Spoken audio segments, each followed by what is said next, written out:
Last time तक हम लोगों ने ये डिस्कस किया था कि कंडक्टर्स किस तरह से बिहेव करते हैं, उनके अंदर की जो इलेक्ट्रिक फील्ड होती है वो ज़ीरो क्यों होती है, किस तरह से उनको अगर हम चार्ज देते हैं या इलेक्ट्रिक फील्ड में रखते हैं तो वो अपना व्यवहार दिखाते हैं। ये सारी बातें हम लोगों ने लास्ट टाइम तक कर ली थी। आज उसी में आगे बढ़ते हुए हम लोग अपने मेन टॉपिक पे आते हैं, जो कि हमारा स्फीयर्स है, कि अगर हम किस तरह के अलग अलग स्फीयर्स पे हम लोग अपनी जो कैलकुलेशन की दृष्टि है वो डालते हैं कि कभी सॉलिड कंडक्टिंग हो सकता है, कभी वो नॉन कंडक्टिंग हो सकता है, कभी हॉलो हो सकता है। तो इस तरह की अलग अलग तरह की जो हम परिकल्पनाएं हैं वो सोच सकते हैं, और अलग अलग तरह की जो सवाल हैं वो आपको दिए जा सकते हैं। तो उन सारी सवालों से आपको डील करना आना चाहिए। तो हमारा जो टॉपिक है स्फीयर्स, स्टार्ट करते हैं, है ना। ये मत सोचना कि यहाँ पे कोई मैथमेटिक्स का टॉपिक स्टार्ट हो रहा है, स्फीयर्स, ठीक है ना। इसकी इक्वेशन लिखेंगे स्फीयर की, ठीक है ना, ऐसा कुछ भी नहीं है। अब हम लोग देखेंगे कितने तरह के स्फीयर्स हमें डील करने हो सकते हैं, मैक्सिमम क्या लिमिट हो सकती है उनकी, और उनमें सब में electric field, potential energy, graph, ये सारी चीजें हम देखेंगे, ठीक है। तो स्फीयर्स किस तरह, कितने तरह के सबसे पहले हम लोग डील कर सकते हैं वो देखते हैं। तो मैक्सिमम हम लोग को 4 तरह के स्फीयर से डील करना पड़ेगा। सबसे पहला और सिंपल केस, हॉलो कंडक्टिंग, लिख लेते हैं पूरा पूरा, हॉलो कंडक्टिंग स्फीयर, ठीक है। दूसरा, सॉलिड कंडक्टिंग स्फीयर,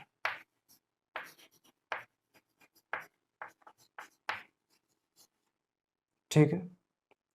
तीसरा, हॉलो नॉन कंडक्टिंग, हॉलो, अब नॉन कंडक्ट, भाई देखो हमने हॉलो कंडक्टिंग यानी जो दो तरह के कंडक्टिंग हो सकते हैं, 2 तरह के नॉन कंडक्टिंग हो सकते हैं। तो हॉलो नॉन कंडक्टिंग और सॉलिड नॉन कंडक्टिंग, इन 4 तरह के हम लोग स्फीयर्स पढ़ सकते हैं। क्या यहाँ तक पिक्चर क्लियर है? अब इन चारों तरह के स्फीयर्स में किस तरह के सवाल बनते हैं? सबसे पहला, electric field, inside outside, potential, inside outside, ठीक है। इलेक्ट्रिक फील्ड का ग्राफ, पोटेंशियल का ग्राफ, और पोटेंशियल एनर्जी। लगभग ये 7 चीजें बनती हैं आपके पास। क्या क्या चीज? Electric field, inside outside, potential, inside outside, 4 फॉर्मूले ये हो गए, ठीक है। इसके बाद पोटेंशियल एनर्जी, 5 फॉर्मूले, पोटेंशियल, इलेक्ट्रिक फील्ड का ग्राफ, पोटेंशियल का ग्राफ, 7 चीजें यहां से बनती हैं। 7 इसके फॉर्मूले, 7 इसके फॉर्मूले, मतलब ग्राफ मिला करके 7 इसके और 7 इसके, 7 चौक 28 आपके टोटल फॉर्मूले यहाँ से बनेंगे। लेकिन उनको थोड़ा सा जनरलाइज अगर हम कर दें तो सारे के कुछ इसमें से बहुत आसानी चीजें निकल करके बाहर आती हैं। क्या कि अगर आप ध्यान से देखो तो हॉलो कंडक्टिंग स्फीयर किस तरह का होगा। मान लो स्फीयर तो स्फीयर होगा, ठीक है ना। ये मान लो हॉलो कंडक्टिंग स्फीयर है, ठीक है। इसको हम लोगों ने क्यू चार्ज दिया, तो क्यू चार्ज का क्या होगा? क्या वो इस सरफेस पे बिखर जाएगा? पहली बात तो कंडक्टिंग है, दूसरी बात तो हॉलो है। कुछ भी कर लो, सरफेस पे यूनिफॉर्मली डिस्ट्रीब्यूटेड कर दिया हमने, हो गया मतलब, ठीक है ना, करके दिया। दूसरा, solid conducting sphere. Solid conducting क्या होगा? अंदर तो मतलब सॉलिड होगा, इस तरह से मसाला भरा होगा,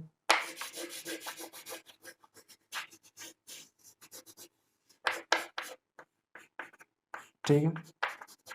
ये आपका सॉलिड कंडक्टिंग। अब इसमें भी अगर अपन चार्ज देंगे तो कंडक्टर्स की प्रॉपर्टी कल ही पड़ी है, क्या कि अगर इसको हम चार्ज देते हैं तो पूरा का पूरा चार्ज इस तरह से अरेंज होता है कि अंदर इलेक्ट्रिक फील्ड 0 होता है, यानी पूरा का पूरा चार्ज सरफेस पर आता है। याद है गॉस लॉ लगा के देखा था कि अंदर चार्ज 0 आएगा। हॉलो नॉन कंडक्टिंग, ये हॉलो नॉन कंडक्टिंग है, ठीक है। ये आपका सॉलिड कंडक्टिंग, ये आपका सॉलिड, सॉरी, ये हॉलो कंडक्टिंग, ठीक है। ये सॉलिड कंडक्टिंग, ये हॉलो नॉन कंडक्टिंग। अब इस पे भी अगर अपन चार्ज देंगे तो सारा भाई अंदर तो कुछ है ही नहीं, जब अंदर कुछ नहीं है तो सारा का सारा चार्ज कहाँ आएगा? इसके सरफेस पे, कोई दिक्कत नहीं। ना नॉन कंडक्टिंग होते हुए भी इसका सारा चार्ज कहाँ आ रहा है? इसके सरफेस पे, क्योंकि अंदर को तो कुछ है ही नहीं, अंदर बिल्कुल खोखला है ये, ठीक है। सॉलिड नॉन कंडक्टिंग, इसमें अलग होगा कुछ। अलग क्या होगा? इसके अंदर भी तो मसाला है, इस तरह से, ठीक है। अब इस पे जब चार्ज देंगे तो इसमें अंदर भी भरेगा, अंदर भी जाएगा चार्ज। क्यों? क्योंकि ये कंडक्टिंग तो है नहीं जो सरफेस पे आ जाए, और ना ही हॉलो है ताकि अंदर जा ही ना पाए। ठीक है, तो ये कंडक्टिंग और है और सॉलिड है, सॉरी नॉन कंडक्टिंग और सॉलिड है, यानी पूरे पे चार्ज आएगा, सरफेस पे भी आएगा। क्या बात क्लियर है यहाँ तक? यानी अगर आप बहुत ध्यान से देखो तो ये आपका कौन सा है? Solid non conducting. तो अगर आप बहुत ध्यान से देखो तो हॉलो कंडक्टिंग, सॉलिड कंडक्टिंग और हॉलो नॉन कंडक्टिंग, ये तीनों के तीनों स्फीयर एक तरह का जो कैरेक्टरिस्टिक है वो शो कर रहे हैं। ये तीनों स्फीयर्स एक तरह के दिख रहे होंगे आपको, लेकिन ये कुछ अलग है, ये वाला बिल्कुल ही अलग है।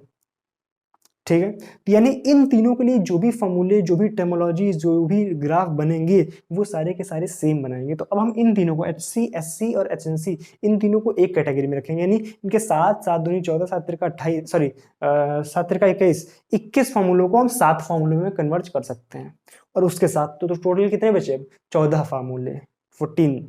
ठीक है, तो अब इससे हमें थोड़ी सी आसानी हो जाती है। तो अब इस तरह से स्फीयर्स को कैटेगराइज कर दिया, अब इसको हम आसानी से पढ़ सकते हैं। ठीक है ना, अब थोड़ा और आसान हो गया, इन तीनों को एक बार में पढ़ लेंगे, इसको अलग पढ़ लेंगे। ठीक है, सबसे पहले हेडिंग कर लो इन तीनों के लिए HC, SC और HNC, यानी हॉलो कंडक्टिंग, सॉलिड कंडक्टिंग और हॉलो नॉन कंडक्टिंग, इन स्फीयर्स के लिए इलेक्ट्रिक फील्ड, पोटेंशियल, ये सारी चीजें हम कैलकुलेट करेंगे। ठीक है, उतारो इसको।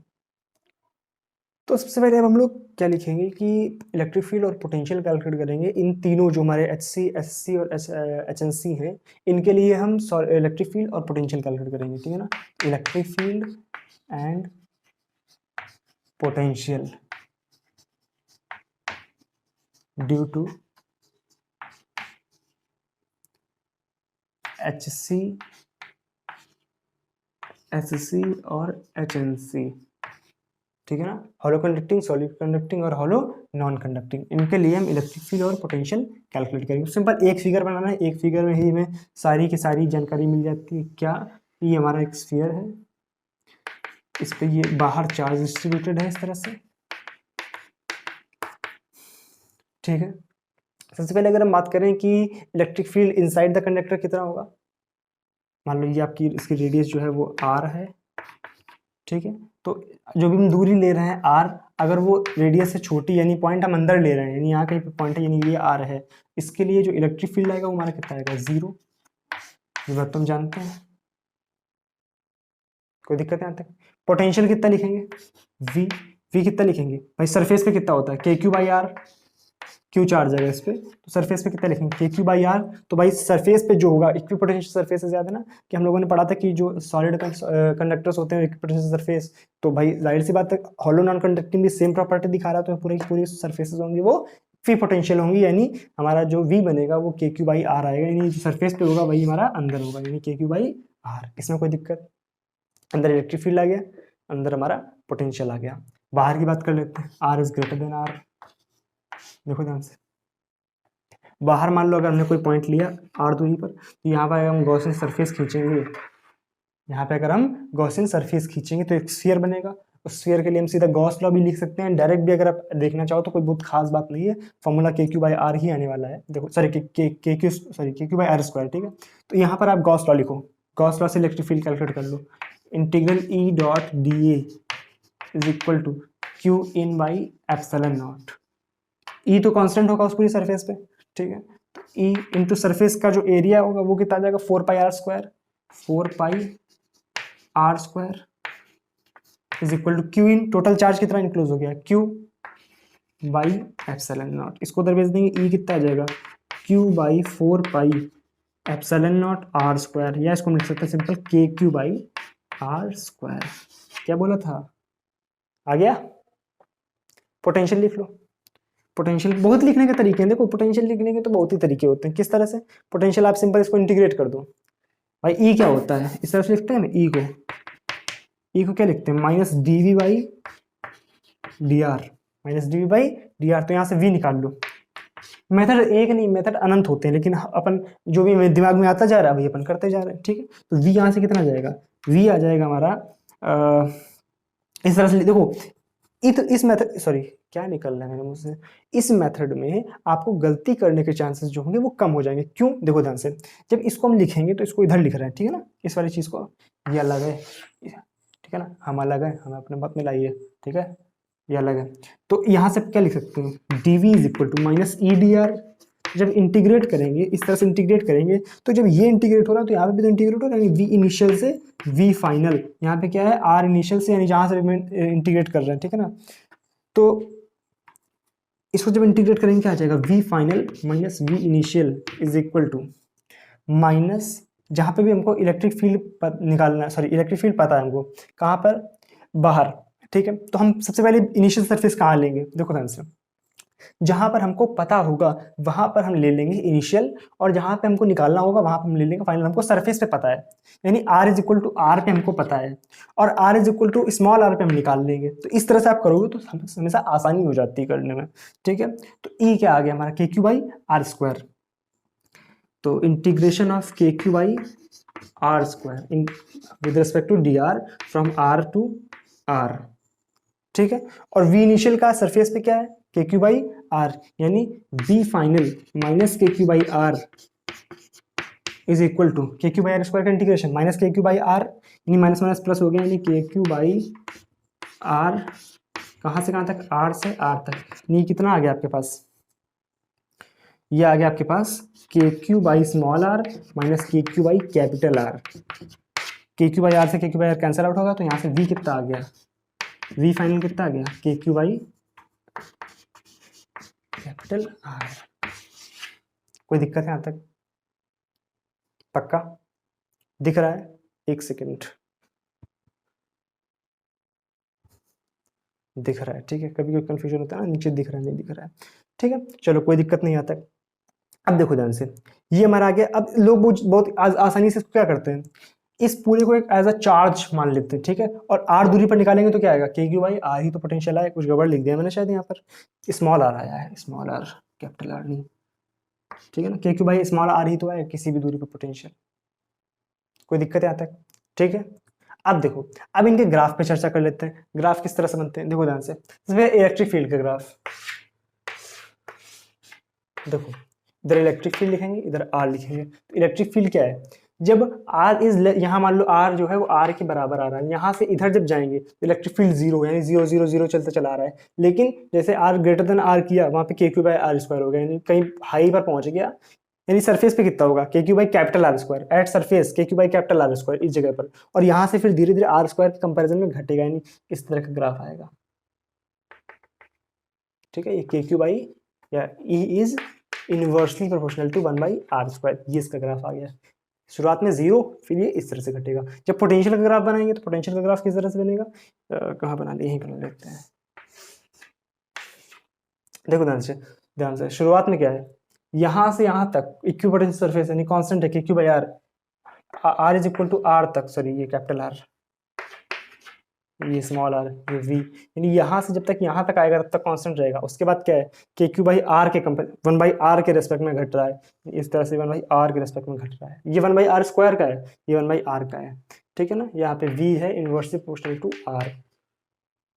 कोई दिक्कत, ये v का ग्राफ हो गया, ई का ग्राफ हो गया। पोटेंशियल एनर्जी हम लोग आगे कैलकुलेट करेंगे, ठीक है ना। सुबह से कुछ पेट में नहीं गया ना, तो हिचकी सी आ रही है, कुछ आ जाओ जल्दी, ठीक है। चलो उतारो उसको। तो अभी तक उन तीनों कैटेगरी पे हम लोगों ने बातें कर ली कि अगर हम HC, SC और HNC है तो हमारे पास किस तरह से हम लोग इलेक्ट्रिक फील्ड और पोटेंशियल कैलकुलेट करते हैं। अब नेक्स्ट चीज़ क्या आती है हमारे पास, सॉलिड नॉन कंडक्टिंग स्फीयर, ठीक है ना, SNC, solid non conducting sphere, ठीक है, इलेक्ट्रिक फील्ड,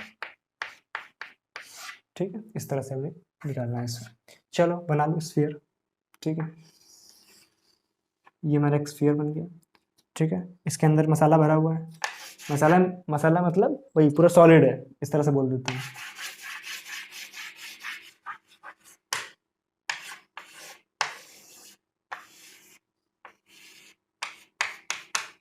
ठीक है, इस तरह का है, पूरे पे चार्ज है। दूसरा कलर यूज करता हूँ, एक सेकेंड, शायद शेप कुछ कपड़ा दिख रहा है ना, हाँ इस तरफ को थोड़ा सा गड़बड़ है, बढ़िया दिखना चाहिए, है ना। अब फिर भी सही है। चलो चार्ज दिखा लो।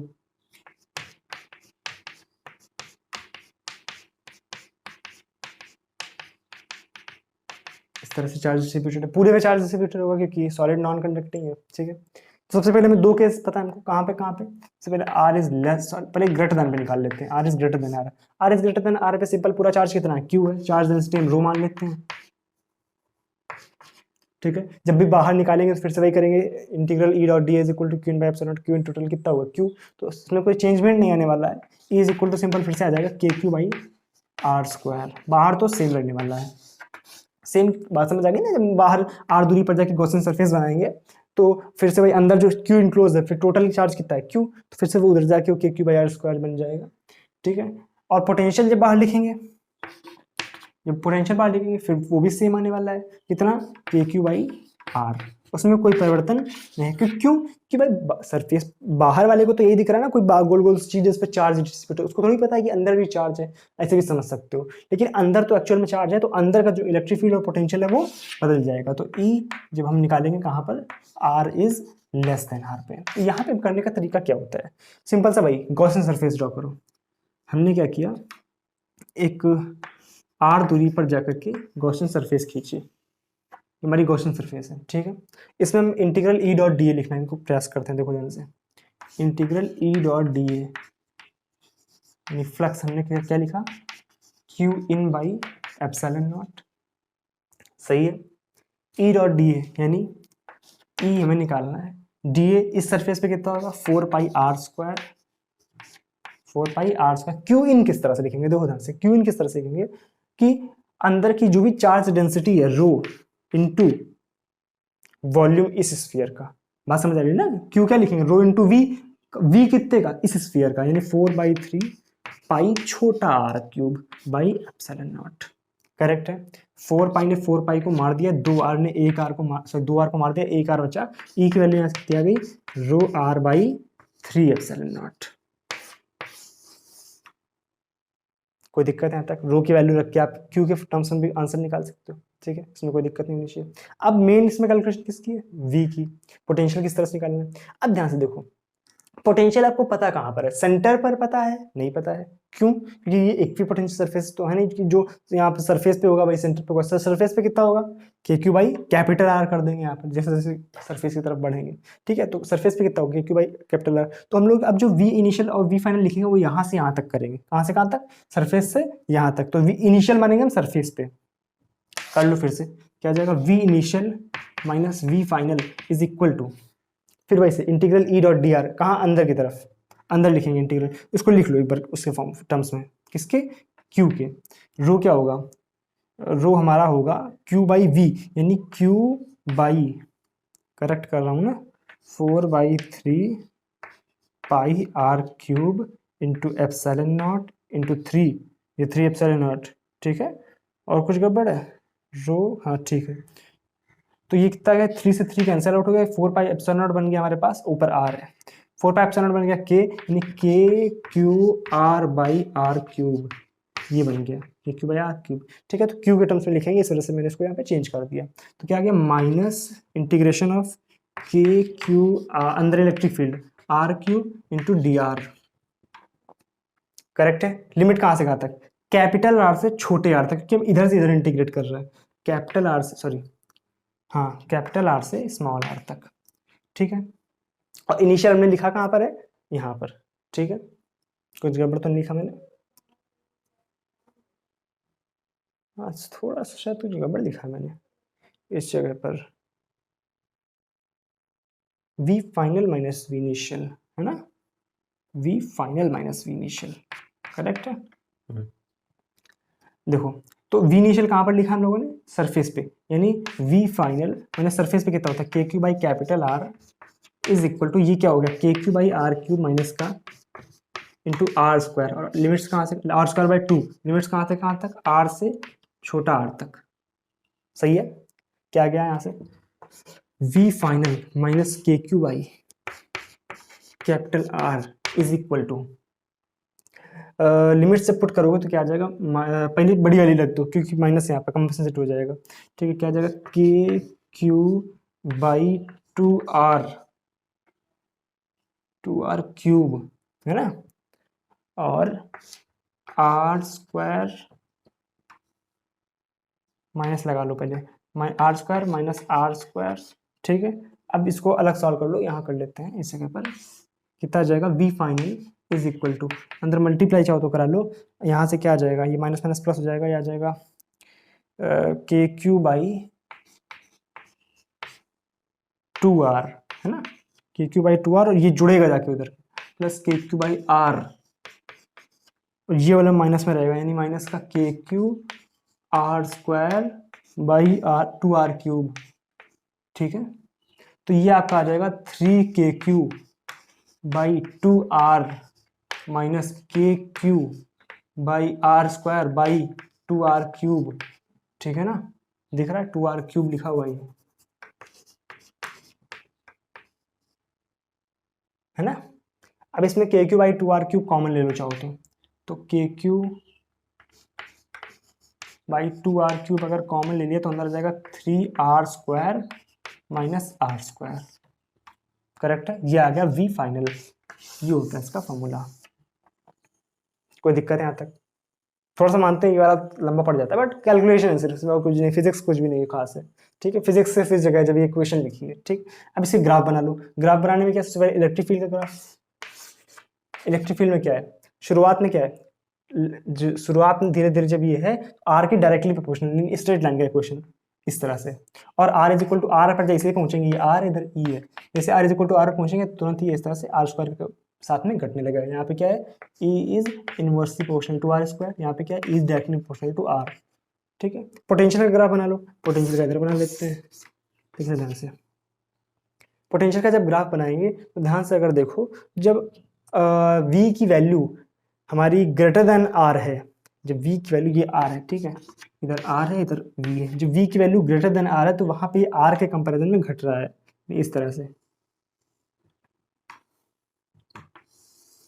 ठीक है, और उसके पहले अगर हम r इज इक्वल टू 0 पर देखें तो इसकी वैल्यू आएगी हमारे पास 3KQ बाई 2r, यानी के क्यू बाई आर से भी ज्यादा, यानी ऊपर कहीं ऊपर होगा। तो इसको हम थोड़ा नीचे से बनाना शुरू करते हैं, इस जगह से शुरू करते हैं, तो यहाँ पर कहीं होगा। और इसके बाद ये पैराबोला है, क्योंकि भाई आर स्क्वायर के डायरेक्टली प्रोपोर्शनल है।